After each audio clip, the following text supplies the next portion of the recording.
Les podcasts du Figaro. Bertrand Fleurose, bonjour. Bonjour. Alors, dites-moi, le trajet maison-travail, ou travail-maison d'ailleurs, idéal, selon vous, c'est quoi? Décrivez-moi ce trajet, peut-être pas de rêve, parce qu'il s'agit quand même d'un impératif professionnel, mais en tout cas, ce qui vous, le mieux pour vous, c'est quoi? Alors pour moi, c'est déjà plutôt travail-maison, puisqu'on est déjà moins dans l'impératif professionnel. On va rentrer chez soi, on va probablement retrouver des amis. On est au mois de juin, il fait 20-25 degrés. On rentre, on est habillé légèrement sur son city scoot qui fait pas un bruit, il n'y a pas beaucoup de monde dans la rue et on en profite. On est super zen, on a la banane pour rentrer chez soi et peut-être prendre l'apéro. Voilà.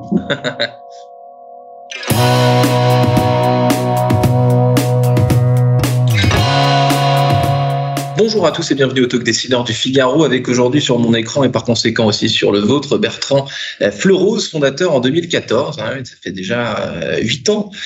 Cityscoot, donc ce sont des scooters urbains en libre service de la mobilité urbaine. Alors Paris qui était assez visionnaire, en somme, vous étiez quasiment pionnier en 2014. Justement à ses débuts, il y a 8 ans, Bertrand Fleurose, Cityscoot, ça ressemblait à quoi ? Alors, en 2014, ça ne ressemblait à rien du tout encore, puisqu'on a lancé le service en 2016.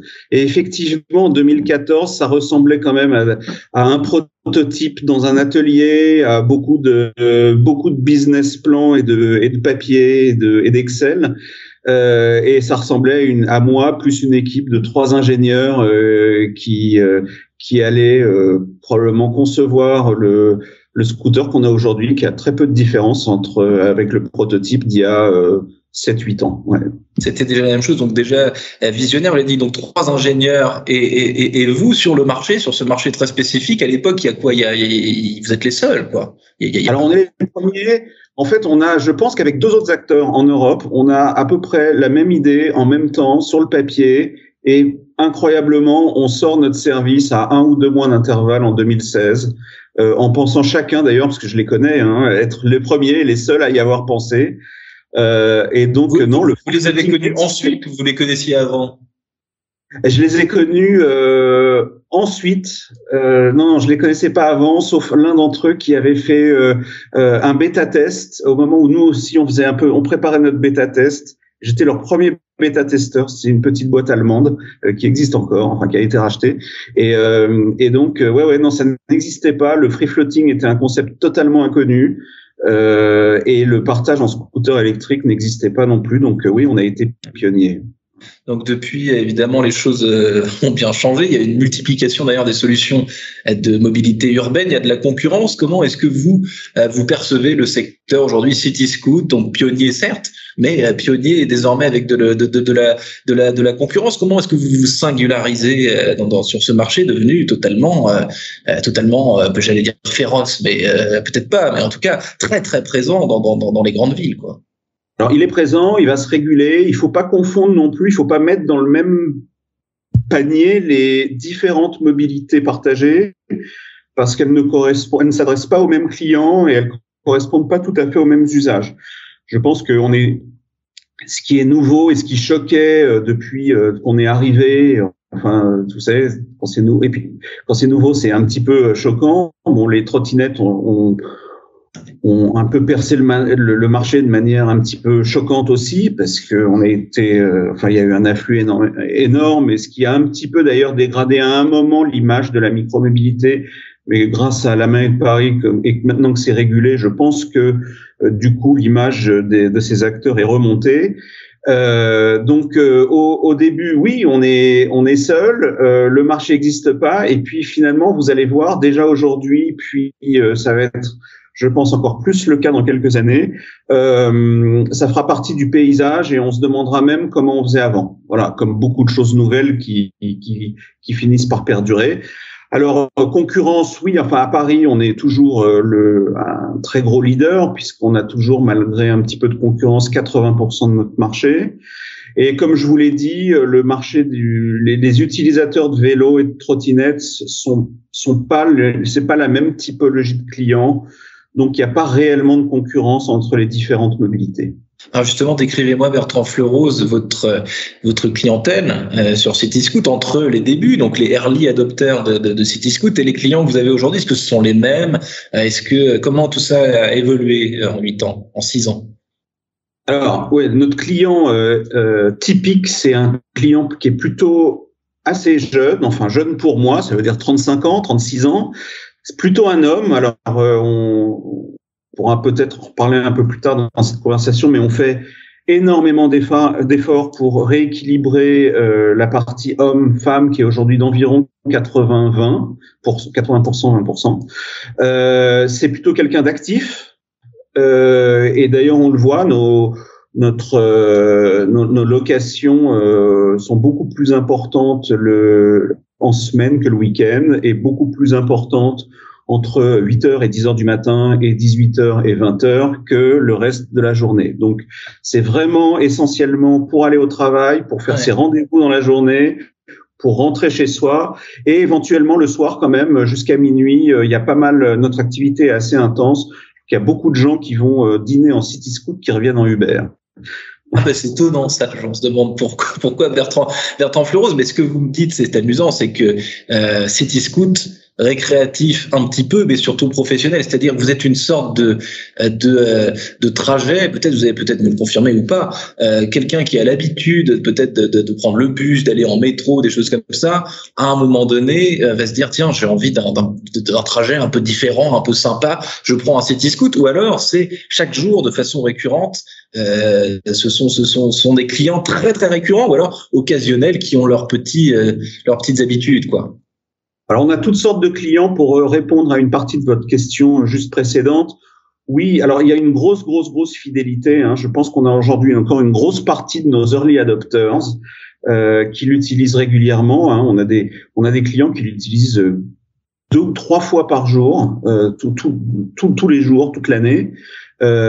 Et en fait, pour une grosse partie de ces clients, Cityscoot est un utilitaire. D'ailleurs, pour une grosse partie de nos clients, il faut voir le service Cityscoot comme un engin utilitaire, mais qui peut être aussi, évidemment, au même titre qu'une trottinette, par exemple, un engin pour visiter Paris, mais notre clientèle de touristes est beaucoup plus faible. Celui qui prend le métro et qui a 2 changements, qui finalement fait 2 km ou 3 km à vol d'oiseau et qui met 45 minutes pour les faire, cette personne-là, si elle a les moyens, parce que Cityscoot c'est quand même un peu plus cher que le Pass Navigo si on l'utilise tous les jours, évidemment va gagner 1 heure par jour de temps libre, 1 heure de sommeil, 1 heure pour passer du temps avec ses enfants, et on a changé la vie de pas mal de gens qui maintenant se demandent encore comment ils faisaient avant. Ouais. Bertrand Fleurose, vous avez évoqué tout à l'heure l'arrivée des trottinettes électriques, ce qui a donné une mauvaise réputation à la mobilité urbaine, évidemment pour des raisons évidentes. Les rapports justement que vous entretenez avec les municipalités, c'est quoi aujourd'hui? Comment ça se passe? Parce que vous êtes présent dans plusieurs villes en France et en Europe. Comment est-ce que ça se passe, quoi? Dites-moi. Alors on a la chance d'avoir une très bonne réputation auprès des villes, parce qu'on a été poli dès le départ, c'est-à-dire qu'on a frappé à la porte de chacune des villes avant de rentrer. C'est la mairie de Paris, puisqu'on parle de Paris beaucoup en ce moment, puisqu'on est en plein appel d'offres. C'est la mairie de Paris qui a inauguré notre service 1 an après notre lancement, 1 an avant notre lancement officiel, c'est-à-dire juste avant notre phase de test. Et les relations qu'on a avec les villes sont en général suivies, assez intenses.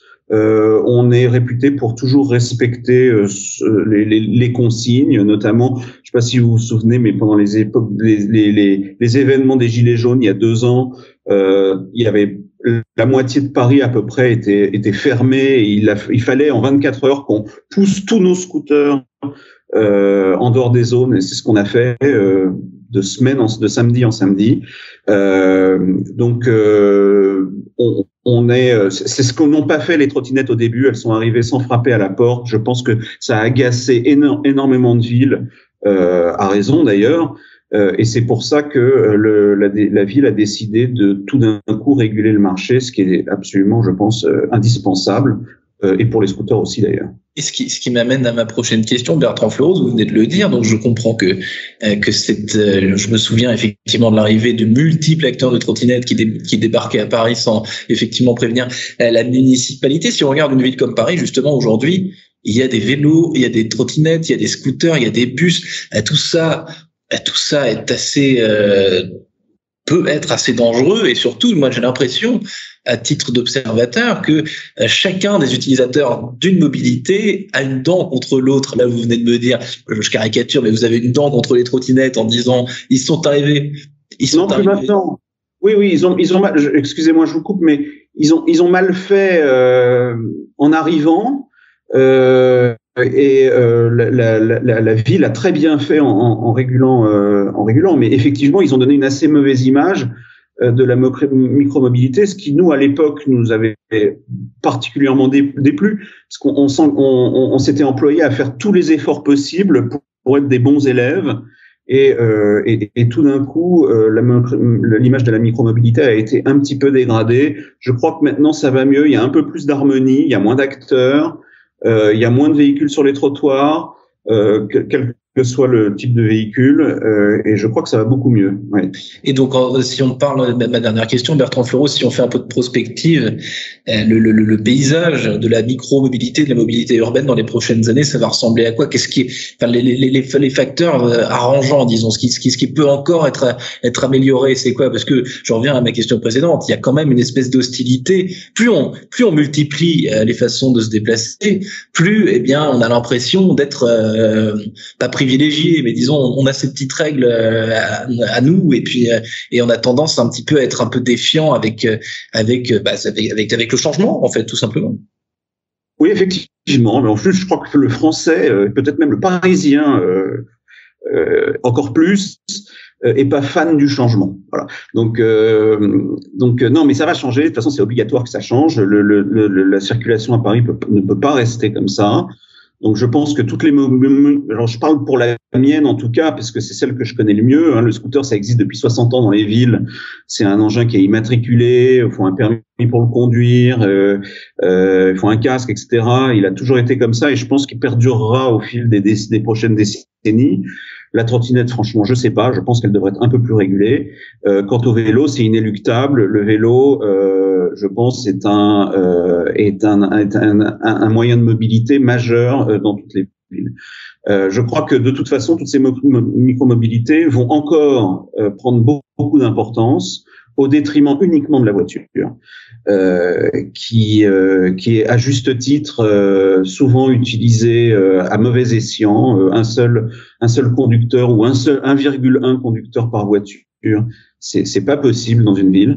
Et je pense que tout ça profitera probablement d'abord aux micro-mobilités ou aux mini-mobilités, et puis forcément ensuite au transport en commun.